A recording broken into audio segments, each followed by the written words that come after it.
So hello wonderful people, how are you doing? I hope you're fine. Now, Muriega, Kweruatia. Yeah, that's just greeting you in Gikuyu.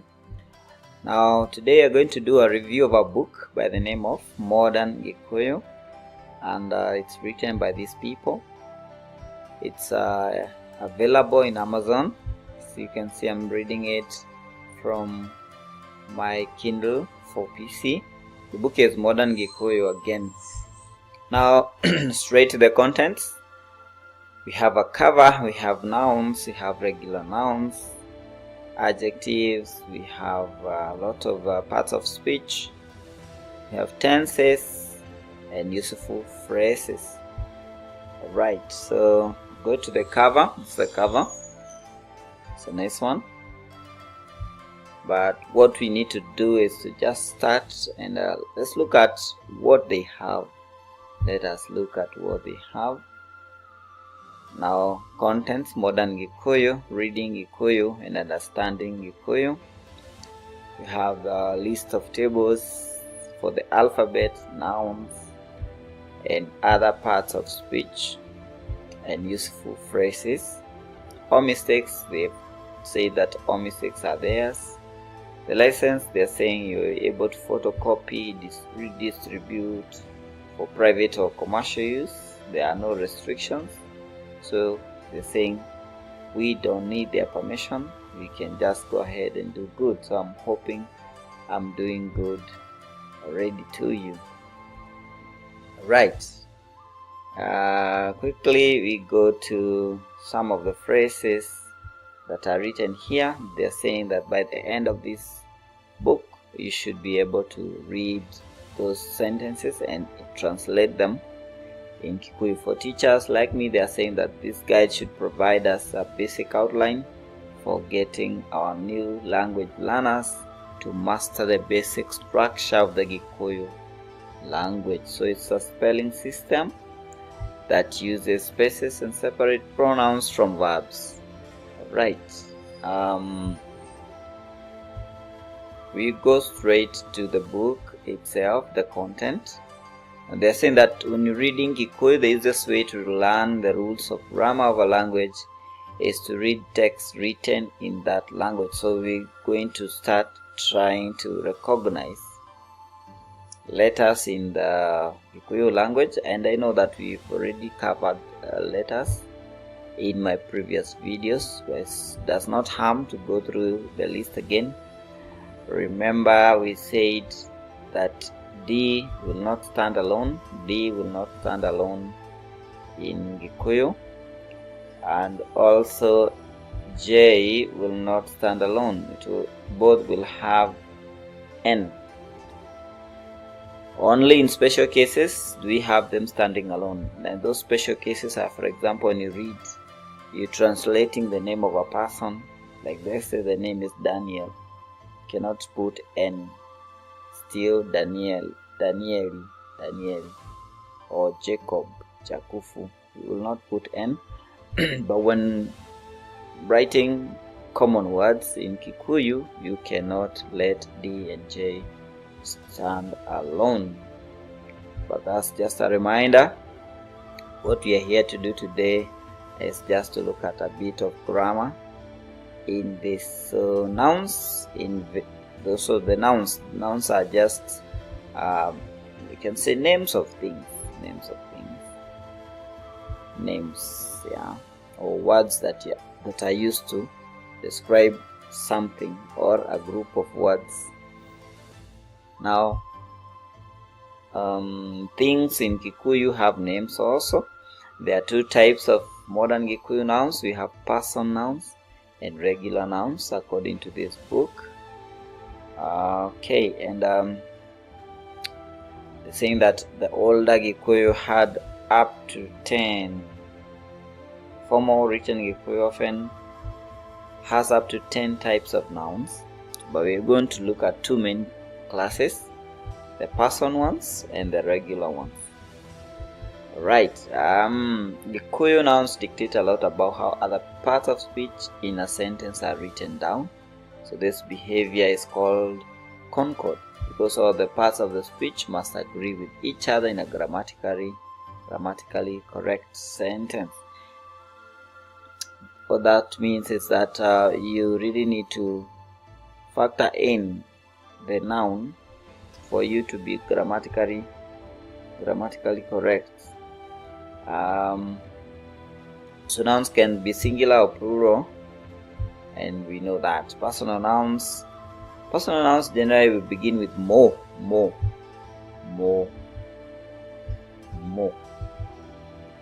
It's the word. And when referring to the singular person, when referring to plural, mo becomes ma.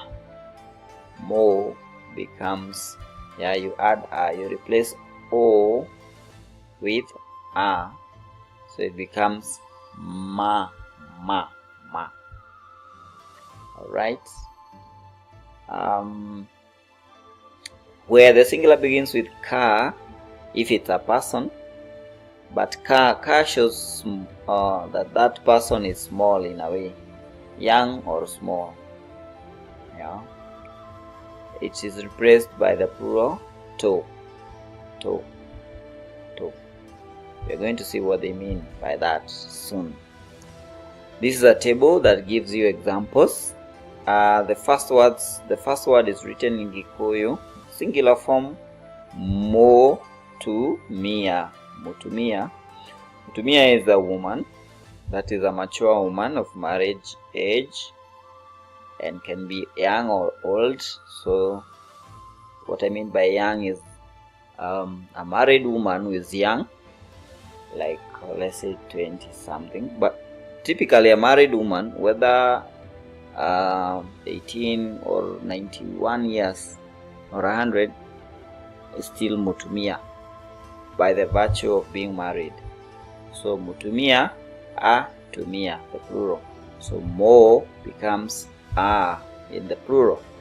Mũtumia, atumia. So woman, women. Gikuyu for man is Mũthuuri. Mũthuuri. And when there are many, it's athuuri. So the first mo becomes a. Right, so man, men. Where we were saying somebody young or small can have a ka starting.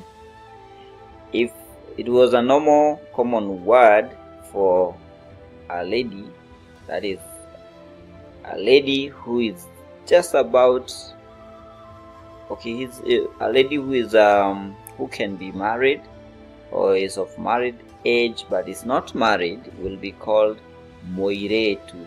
Mũirĩtu, and the plural will be airĩtũ. But this one is Kairĩtu, which is a small girl now, maybe of 9 years or around there. That is an age where they are not mature for marriage and they are young, they are children. So Kairĩtu is a small girl. Tũirĩtu are many small girls. So a girl is Kairĩtu, girls are tũirĩtu. Kahĩĩ is a boy, tũhĩĩ are boys. If it's a young man who is not married but has attained marriage age, will be called mwanake. When there are many, anake will be the word to use. Right? Let's see about regular nouns. Regular nouns form plural predictably depending on their meaning. For example, when you have mo, it will be a if it's a person. If it's a person. If it's starting with me, it will be if it's starting with mo but it's not a person, the plural will be me. So let's see. Again, there's another example here. If the singular starts with ge, then that ge will become e. You'll remove ga and put e standing on its own. Let's see examples. This table shows examples. If it's not a person, mo becomes me. For example, Mũtĩ, which is a tree, becomes mĩtĩ. Mũtĩ, mĩtĩ. Mũrango, which is a door, becomes mĩrango, which are doors. Mũkebe, which is a tin, becomes mĩkebe. things. Objects. Now this group is for those things which will start with mo, but they are not persons. Can I do maybe another example? What example can we have? Okay, we'll have one by the end of this page. Gete is a chair. Ite, ite. See, ge changes to e. Gete is a chair. Ite, chairs. Gikobe is a cup. Ikombe, cups. Gitanda, itada. A bed. Itada, itada. A bed. Can add something like gishiko, which is a spoon. Ishiko, which are spoons. Okay, objects. If it's ri to become ma, like rido to become maido. Yeah.